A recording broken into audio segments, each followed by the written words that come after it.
大自然的馈赠，秋天大山里成熟的野果。秋天不吃野果，将会错过整个秋天。今天我们就进山里面看一下，都有什么野果成熟了。走，这是我们进山里面发现的第一种野果——石斑木的果实。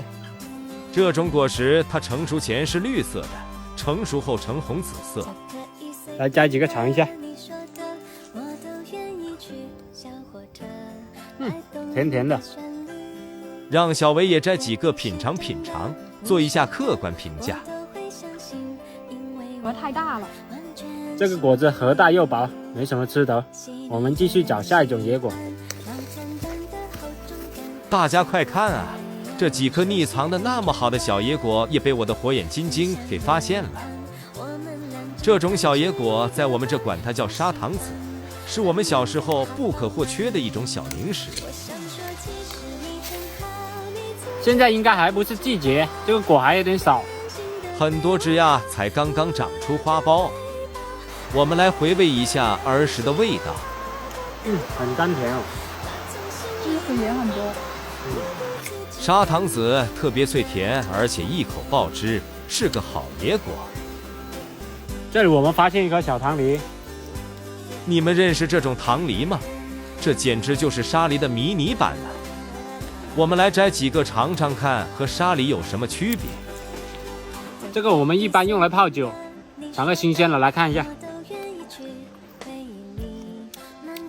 有点酸涩，不太好吃。小维不信邪，非要自己尝试一下，结果下一秒就被酸出了痛苦面具，哈哈哈。吃不了。看来这个还是不适合生吃啊。我们走。哇，看我发现了什么好东西！这一片密密麻麻的都是这种果子。这个其实就是飞龙长血的果实，大家小时候有没有吃过或者见过它的？飞龙长血不仅果实可以吃，它根茎的功效那也是多到平台都不让说的。它的果皮有点像柑橘类，有一股辛辣味，所以我们只吃它里面的果肉。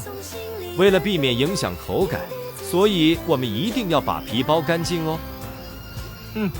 有点甜，有一股中草药的味道。它里面的果肉跟百香果也很相似，都是长了很多籽的。一口咬下去，满嘴都是籽，在嘎嘎作响。它的外形就跟柑橘比较相似，整体也散发着柑橘类的香味，但味道可是纯甜无酸的哦。那今天的视频就先到这里了，又是享受大自然母亲馈赠的一天呐。